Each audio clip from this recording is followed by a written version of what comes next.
Hello everyone, welcome to the interview with Roland. Here we are sitting here in Clarion Congress Hotel Prague as part of Update Conference Prague 2021. So welcome Roland, thank you for joining us. You're welcome. So can you briefly tell us something about yourself? Yes, of course. So I live in the Netherlands and I'm doing all kinds of stuff. I'm self-employed around .NET. So that's my main thing. I'm doing consultancy and also I'm designing my own workshops to do at conferences and at customers, as well as video courses for Pluralsight. Yeah, great. I guess a lot of people know Pluralsight, so Roland has courses there. Awesome. Okay, so yesterday you were talking about identity provider and how to implement your own. Yep. So can you quickly tell us what's it all about, what technologies you used and so on? Yes, so I started a talk with explaining that having authentication in one part of your application landscape is not really the way to go nowadays, because each application consists of several sub-applications, right? We have a front end, we have an API, and all these parts in your application have to know who the user is, basically. So you want to log in with your front-end application, and then the API should also know who the user is and what the claims are of the user, the properties of the user. So a good way to do that is by using an OpenID Connect identity provider. And you could either use a cloud option for that. That's great, and it works. But cloud options are not suitable for every solution, basically. So I noticed that at customers, they often need a more complex solution than just some user with some properties. They want to get claims from their own data sources, for example. Or they want to connect to other OpenID Connect identity providers that customers already have. These kinds of customizations are easy to do if you build your own identity provider. And you can do that with a framework called Identity Server. And so I showed that in a demo, how that works. And I showed some extension points of Identity Server to actually get these extra claims, for example, and add these extra identity providers. Mm-hmm. So you have been hosting basically the Identity Server packages in your application, or have you been using Identity Server as a standalone app?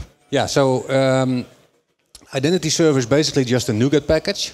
Mm-hmm. So you can just create an ASP.NET Core application, add a NuGet package, and by correctly initializing Identity Server, you just add the OpenID Connect endpoints to your existing project. And you can do basically everything you want. It still uses the native ASP.NET Core authentication capabilities, because it still uses an identity cookie, for example. The same identity cookie as ASP.NET Core uses by default. It just adds the endpoints needed for OpenID Connect. Yeah, great.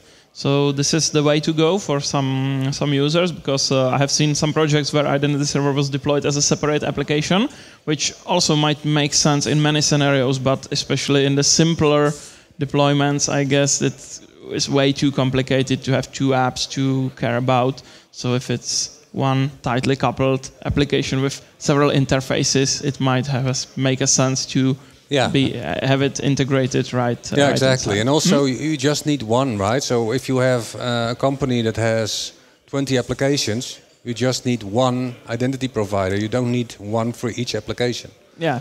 So it's just one thing to set up, basically. Mm-hmm. Perfect. So last year, I guess it was, there was a concern about how safe is to use Identity Server in the long term, because the license model has been changed for the next version of Identity Server. So shall we be worried about, or what's your position on this? Well, actually, I think the opposite is true. You shouldn't be worried about it. You should be happy, basically, because basically, so I'm not so I'm not taking credit for Identity Server at all, because Dominic Beyer and Brock Allen, they created it and they maintain it. And they have done so within the open source community for a long time. But at some point they just said, yeah, this is not sustainable. If we want to give Identity Server a good future, we cannot just use open source, because we're the only 2 contributors, and we need we want to offer some support, and we want to write good documentation and that kind of stuff. So they decided to form a company and ask money for just the commercial customers. So the sustainability is now increased, I think, for the product. Mm-hmm. Yeah. So now that's much better chance that it will stay here. It will be maintained and extended with new features. Yeah. Yes, it is still open source, by the way. Yeah. So if you you just buy the license to run it commercially, but you still basically have the source code. Mm-hmm. Okay, awesome. And your next session will be about records in C#. So what's your favorite use case for the records? Because I have seen a lot of ways how people use records. So what's your preferred, or if there are any scenarios where you think the records doesn't fit really well? So So I think, and that's one point I will make in my session in a couple of minutes, 20 minutes, is that we're used to think, as a C# developer, we're using mutable records all the time, right? And we just assume everything is mutable. But there are also languages like F#, for example, that have immutability by default. So every variable you declare is by default immutable. So the advantage of that is that you don't introduce unwanted, strange weirdnesses in your application, bugs that you have to find, etc., because objects should at some point change. So, for example, if you have, I'm showing a demo in my session that just has a front end and an API, and somehow data has to go from the API to the front end and the other way around. So these objects that you use to transfer this data, DTOs basically, they shouldn't change. They shouldn't be changeable, right? Yeah. So my statement is, objects that shouldn't change shouldn't be changeable. Mm-hmm. Because when you make them changeable, you just open up your code for bugs, right? So you close this possibility to mutate the object, and then bugs go away. And another example is that, so we pass on objects as reference, right? As a reference. So if you call a method with a certain object, the reference is copied and not the object itself. This is typical for reference types. It's very efficient, but it's also when you work with mutable types, then you pass on this object to several components of your application, and each component can potentially change the object, and these changes will be suddenly visible for every other component. So do you want that or not?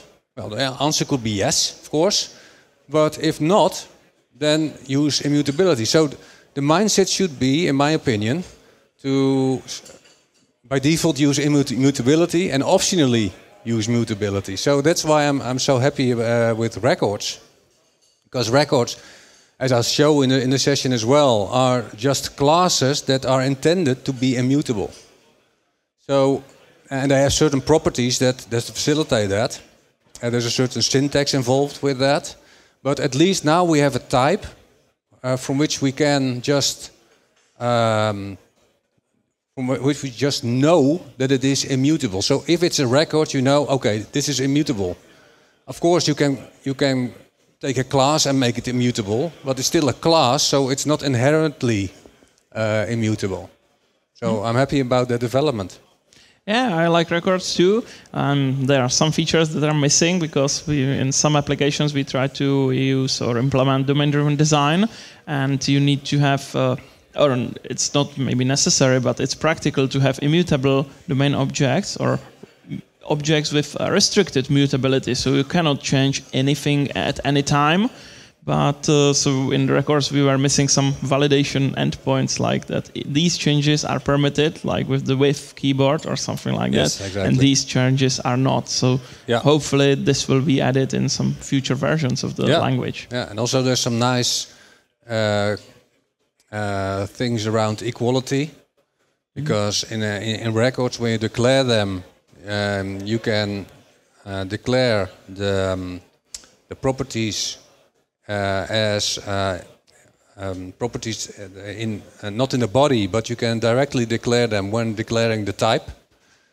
And for these properties, you get the override for equals as well. So if you compare one object to the other object, then you have basically the property comparison for free.